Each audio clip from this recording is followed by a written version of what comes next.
নিষিদ্ধ ছাত্রলীগ, বাট তারা কি বাংলাদেশে নাই? আছে আছে আছে। আজকে এটি দেখাচ্ছি যে নিষিদ্ধ ছাত্রলীগ আর এই মুহূর্তে ছাত্রদল বা যুব দলের মধ্যে কি খেলা চলছে ভাই। তবে ঘটনার প্রেক্ষাপট হচ্ছে চাঁদাবাজি। যেই হারে বিএনপির পোলাপাইন ছাত্রলীগের নিষিদ্ধ অবস্থায় তাদের জায়গাগুলো দখলের চেষ্টা করতেছে বিভিন্ন জায়গায়, তো চাঁদাবাজি এই লেভেলে থাকলে মাশাল্লাহ তারা যুবলীগ ছাত্রলীগের ছাড়াই যাবে, সময় লাগবে না। কারণ এখনো কিন্তু বিএনপির সরকার কি ক্ষমতায় আসে নাই। তারেক রহমান দিনরাত বোঝানোর চেষ্টা করতেছেন বাবা সোজা লাইনে হাঁটো, কিন্তু এই যে যারা চাঁদাবাজ টাইপের দলের মধ্যে থেকে সুবিধা নিবে এরা কিন্তু বের হয়ে গেছে রাস্তায়। আবার অনেক জায়গায় ছাত্রলীগ যুবলীগ তারাও কিন্তু মাঠে আছে, যারা চাঁদাবাজ সিন্ডিকেট। তো অন্যান্য জায়গার মতন এখানেও খাবলা দিতে আসাতে কি করছে জানেন, হাতের কবজি কেটে ফেলে দিছে ছাত্রলীগের নেতায়।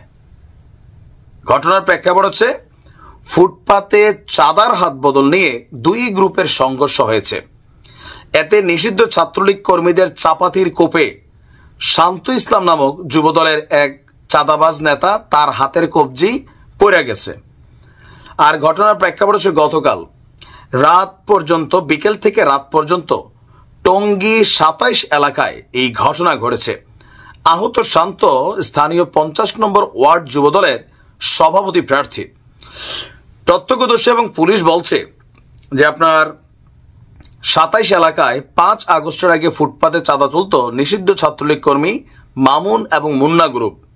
৫ আগস্টের পর যুবদল নেতা প্রিন্স এবং জোয়েল ফুটপাত দখল করতে গেলে মামুন এবং মুন্না গ্রুপ প্রতিরোধ করে। কি করতে গেছে? চাঁদাবাজি করতে গেছে। এই কারণে বলে মুদ্রার এই পিঠ ওই পিঠ, ভালো হবে না এরা। আচ্ছা, এই সময় তাদের মধ্যে সংঘর্ষ হলে ছাত্রলীগের যে নেতা ছিল, মানে তাদের নেতাকর্মীরা চাপাতি চোপাতি দিয়ে মোটামুটি সাইজ করে ফেলছে শান্তকে। এক পর্যায়ে কয় হাতরাই রাখবো না, কবজিটারে এক কোপে ২ ফানা করে দিছে। এই সময় যুবদলের আরেক কর্মী বন্ধুকে বাঁচাইতে আইসা নিজেও কয়েকটা কোপ খাইয়া গেছে। আর এই ঘটনায় নিষিদ্ধ ছাত্রলীগের একজনও আহত হয়েছে, বাট তার নাম জানা যায়নি। আমাদের ওসি সাহেব বলছেন, টঙ্গী পশ্চিম থানার ওসি, যে একজনের কবজি কাটার ঘটনা ঘটেছে, অভিযোগ প্রাপ্তি সাপেক্ষে আইনগত ব্যবস্থা গ্রহণ করা হবে। মোটামুটি আমরা আর ৬ মাস লাগবে বিএনপি সম্পর্কে, মানে বিএনপি বলা উচিত না, এই যুবদল ছাত্রদল তাদের কিছু কথিত কর্মী বা সমর্থক, বাট তারা কিন্তু এই দলগুলারই সমর্থক, কেউ কেউ নেতা। এই যে এখন আমরা ছাত্রলীগ কর্মী বললাম না, সেও কিন্তু চাঁদাবাজ কর্মী। এদের বিরাট একটা অংশ কিন্তু আওয়ামী লীগে ছিল। এখন বিএনপির মধ্যে একটা বিরাট অংশ এরা মাঠ পর্যায়ে থাকে, এরা চাঁদাবাজিতে লিপ্ত হয়ে গেছে। তো এইভাবে ৬ মাস চললে আওয়ামী লীগ যে খারাপ ছিল মানুষ এটা ভুলে যাবে। কেন? মানুষ কি পরিবর্তন কিছু দেখছে যে না, আগে এলাকাটাতে চাঁদাবাজি হইতো, এখন হয় না। আগে একজন সিএনজিওয়ালা জিবি দেওয়া লাগতো, এখন লাগে না। আগে আওয়ামী লীগ মানুষের মিথ্যা মামলা দিত, গায়ের জোর দেখাইয়া গুন্ডামি দেখাইতো, এখন দেখায় না। এরকম কি হচ্ছে না, ডাইরেক্ট বলা হচ্ছে মাইরা ফেলবে, ফাটাই ফেলবে, কই গেলি রে গুন্ডারা, এসের তোর বাবারা, মানে আমরা তোদের বড় বাবা। এই খেলাতে মানুষ দেখছে জামাতের উপকার হচ্ছে, ছাত্রদের উপকার হচ্ছে।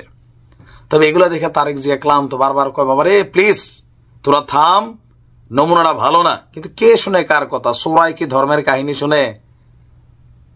এই কারণে বিএনপি চাচ্ছে নির্বাচনটা দিয়ে সরকারটা নিজেদের কন্ট্রোলে নিলে যদি সত্যি সত্যি বিএনপি ভালো রাজনীতি করে, মানে তারেক রহমান থেকে শুরু করে যারা আছেন নীতি নির্ধারক কমিটির, এরা সাইজ হয়ে যাবে। আর যদি আবার তারাও আগের মতন ক্ষমতায় বসার পরে রূপ বদলায় যায়, তাহলে তো বাকিটি ইতিহাস হবে।